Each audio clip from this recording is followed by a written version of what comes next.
Welcome to Econ 133 at UC Santa Cruz, Security Markets and Financial Institutions. We're going to begin today by talking about assets and markets. This lecture will shadow a lot of the material in Bodicane and Marcus, Chapter 1. It will, to be explicit, I'm going to cover sections 1.1 to 1.6, and I'll leave for later section 1.7, which deals with the financial crisis. So let's get started. I'd like to begin by asking a question. What is an investment? In a very general sense, an investment is a commitment of resources with the expectation of a future payoff. Typically, we think of investments as stocks, bonds, options, futures, contracts. So you might read in the paper, you might see online, you might see when you're watching the news, stock prices or bond prices, term structure of interest rates. You might see information on the NASDAQ or the Dow Jones, the S&P 500. These are typically the things that we think of when we hear the word investments. Other types of investments, though, more broadly speaking, include things like education, physical fitness, relationships. So think about this course as an example. Ask yourself, how is this class an investment? Are you committing resources and are you expecting a particular payoff? Similarly, when you go out and you exercise, are you committing some type of resources with the expectation that you're going to receive a benefit later? Investors are faced with a number of decisions. Let me briefly mention two big ones. The first is the trade-off between risk and return. Almost everyone wants return, that is positive return on their investments, but they don't want to bear risk. The unfortunate reality is that as you increase your returns or your expected returns to a particular investment, you're almost always going to be saddled with extra risk. The second is how to price assets efficiently. The market, which is what we'll be discussing much of in the first few lectures of this course, is very good at pricing assets efficiently, and we'll talk a little bit more about this later in the lecture. It will be very important for us to distinguish early on the difference between real and financial assets. Real assets are goods that generally are tangible, things that you can touch, things that produce other goods and services. So buildings, machines, land, knowledge, these are real assets. The productivity of an economy, generally speaking, is determined by the real assets, not by the financial assets. Financial assets, however, are claims to income that's generated by the real assets. So as an example, firms use the money raised through financial assets to invest in plants, equipment, labor, etc. The holder of the financial asset receives a portion of the resulting returns from the real assets. So ultimately, real assets are what determine wealth. Financial assets determine the distribution of wealth. The caricature that you might want to keep in mind then is to think of a country like the United States as being one large farm. The real assets are going to be things like the machinery on the farm, the soil, the knowledge used to produce crops, fertilizers, other things like that. Then the members of the economy, the consumers, will engage and use their labor, which is also another real asset, to produce crops. But the distribution of those real assets, or the product of those real assets, the food, the crops, can be distributed using financial assets, which are simply just claims to the real assets or to the product. And so we could, as a caricature, all write down on pieces of paper exactly what our claims are to those real assets and to the real product of those assets. Now the focus of this class is going to be financial assets. We'll leave real assets for another class. I'm broadly going to break financial assets into three classes. First, fixed income securities. Fixed income securities are assets that have payments that are determined by some type of formula, like a bond. The money market consists of short-term fixed income securities. So U.S. Treasury bills, those are very short-term U.S. Treasury debt that are issued. Certificates of deposit, which are commonly referred to as CDs, are short-term fixed income securities with a payment that's determined by a formula. The capital market consists of longer-term fixed income securities. So these are also all determined by a formula, but they have longer maturities. So Treasury bills and CDs might have very short maturities of weeks, potentially even days, whereas the capital market consists of longer term. The Treasury bonds that might consist of maturities of months to years.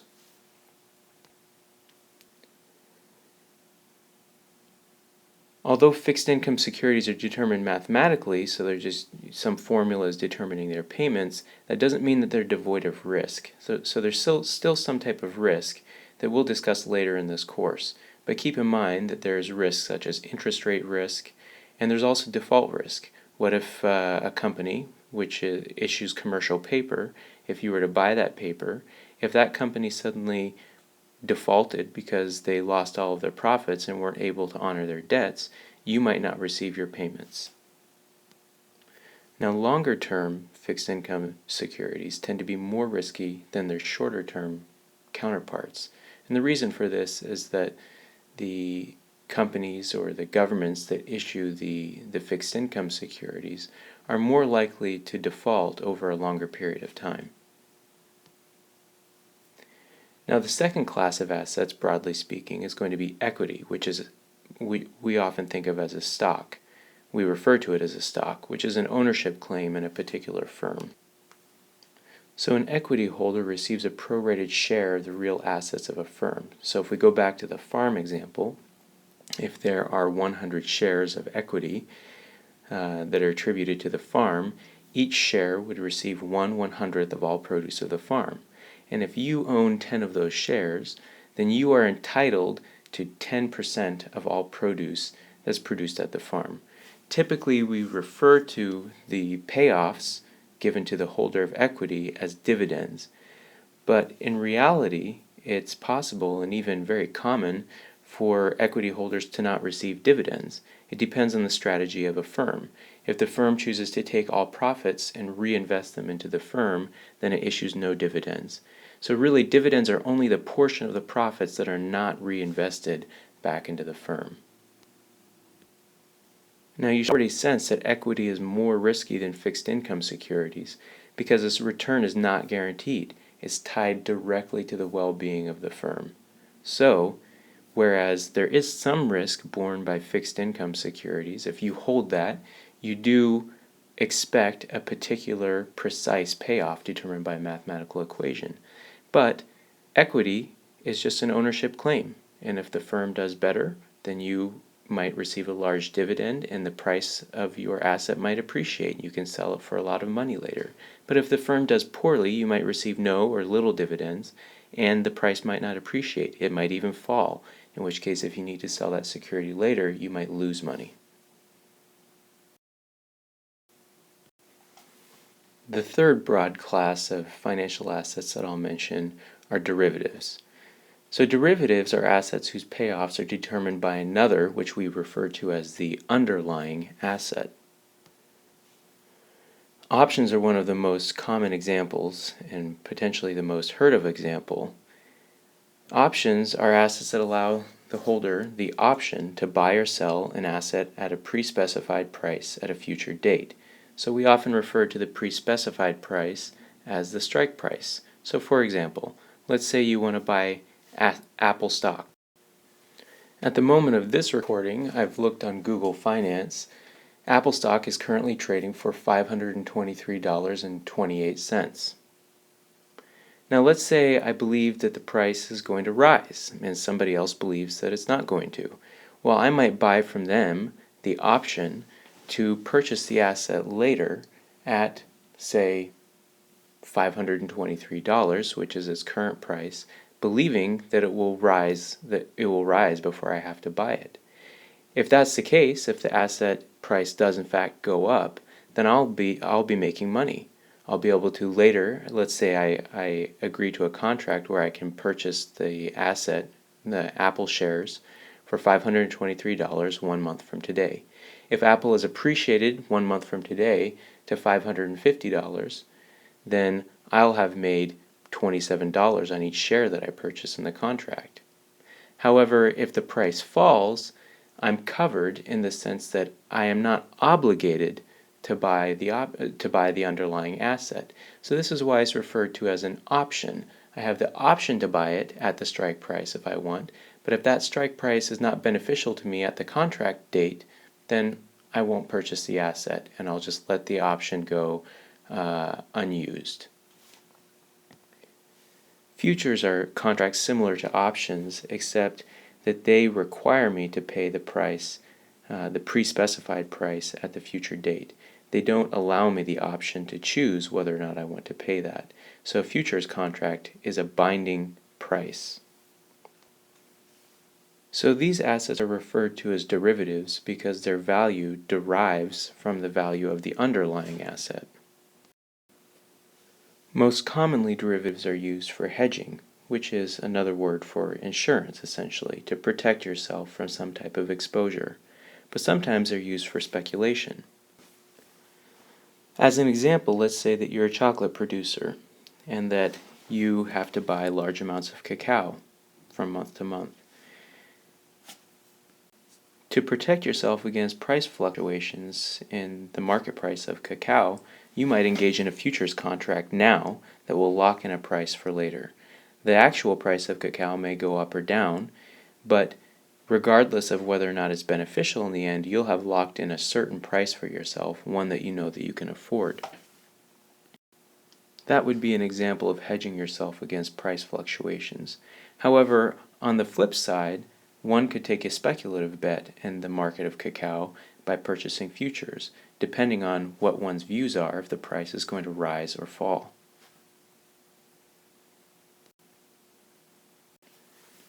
Now, financial markets arise in order to coordinate the purchase and sale of financial assets among a variety of individuals, and these markets serve a number of vital purposes. The first, they serve as an information source, and they primarily do this through the form of prices. So, prices reflect the information about the financial well-being of particular firms. The second is that they allow individuals to coordinate the timing of their consumption. So financial markets open up a channel for us to distribute our consumption through time, either through borrowing or lending. As an example, early in life, you might be a borrower. As a student, you might take student loans so that you can be a student and not work and yet still enjoy a number of consumption items that you would otherwise not be able to enjoy without an income. And then later in life, because you've invested in that education, as you receive a higher wage, you can pay back those loans and potentially even save and lend to other people. The third purpose of the financial markets is to allocate risk. It allows individuals with similar risk characteristics to invest in similar assets, and it also spreads risk out among a number of people. So as one individual, you don't need to bear the risk of an entire firm, but you can bear just one small portion of that. And then you can diversify the types of risk that you're exposed to. You could be exposed to the risk of cacao price fluctuations, and then you could also be exposed to only one small portion of that. And then you could also purchase a share in another tech company that would expose you to some risk in the tech sector. Another one of the vital purposes is the separation of ownership and management. So as companies get large, often they will become public companies in which shares can be traded by many small individuals who then own the firm but don't manage it. And those individuals that own the shares then will elect a management team that can manage the firm. And this actually gives rise to many efficiencies, but also it gives rise to many downsides that we may have time to discuss later. Finally, issues of corporate governance arise in financial markets, which we'll discuss very little in this class. Now, investors typically hold portfolios of many assets so that they can diversify their risk, as I mentioned in the previous slide.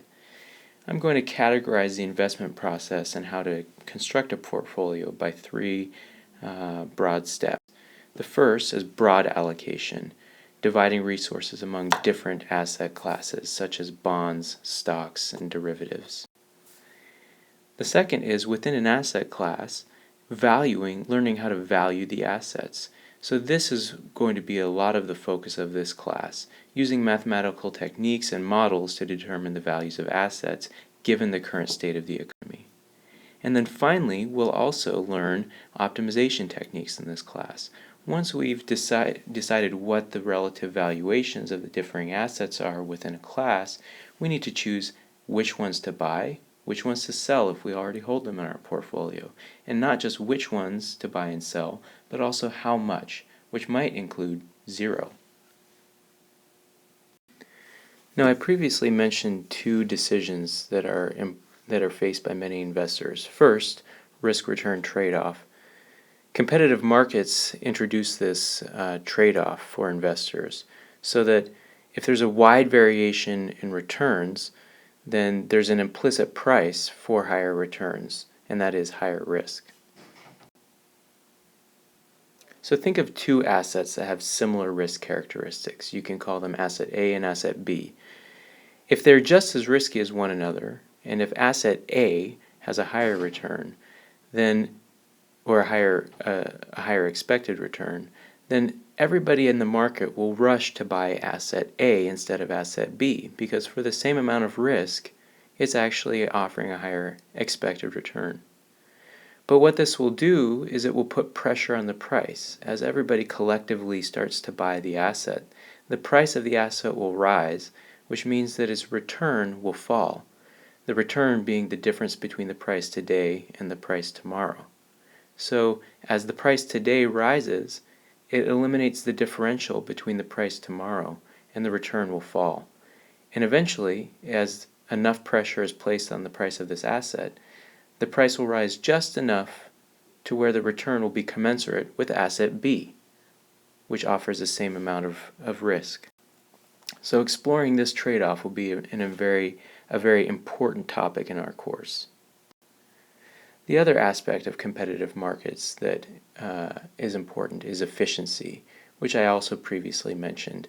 So the efficient markets hypothesis, which is often referred to as the EMH, is the idea that financial markets process all new information immediately and incorporate it into prices. According to the EMH, an asset's price reflects the market consensus of its value, and so no security is ever overpriced or underpriced. So all information immediately is reflected, and there's never a pricing error. So what would this suggest? It would suggest that the best avenue to investment would be passive management, which means buying some broad market portfolio, some index like the Dow Jones or the S&P 500, rather than an active management strategy, which is the strategy of looking for assets that are marginally mispriced and actively seeking them out through some form of analysis.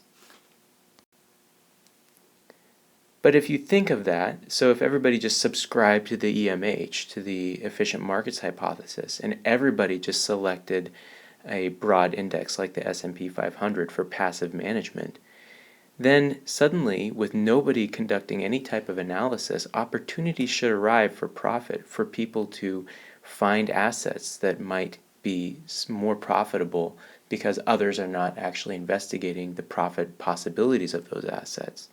And so you get kind of stuck in this impossible world where the efficient markets hypothesis could not survive unless somebody is actively looking for returns.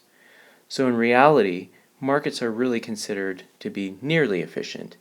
That is, generally, broadly speaking, we can think of markets as efficient, but there are small opportunities for profit for those who are very diligent and invest a lot of resources into finding those errors in prices. Now, in this game of investment, Let's begin by considering who the players are in the financial market. First, firms. We think of them as borrowers. They raise money for real assets. So firms are going to invest in real assets to produce a product. And they're going to raise money to purchase those real assets through stock and bond issues. Households, those are going to be the ones that are going to lend to the firms in order to purchase the real asset. And finally, we'll broadly think of the government as either a lender or a borrower. The government raises money through taxes and debt. So the most common type of bond that we think of is the U.S. Treasury bond, which is just debt issued by the government. And whether the government is a lender or a borrower depends on the current deficit. And at this moment, the government is a current borrower because it's running deficits and not surpluses. Finally, let's talk about financial intermediaries. These will be important for us to understand the structure of markets and how assets are bought and sold. Financial intermediaries are a particular subset of firms that are borrowers that specialize in being market makers. So we think of these as banks and investment companies like mutual funds or hedge funds, insurance companies, credit unions, and the like. These type of firms are distinct from other firms because their balance sheets are largely comprised of all financial assets, whereas another typical firm that's not a financial intermediary would have financial liabilities but would have real assets to counteract those liabilities. Well, a financial intermediary will have both financial liabilities and financial assets on each side of the balance sheet, and very few of the assets would be real. Now, these intermediaries, they utilize economies of scale to coordinate borrowing and lending and monitoring risk among the population. So if you want to lend money to a firm and a firm is wanting to borrow it, you don't have to go and seek that firm out. You don't need to read classified ads or find some type of market, but you could go directly to a bank and lend money to the bank, who then would coordinate with with borrowers on the other side.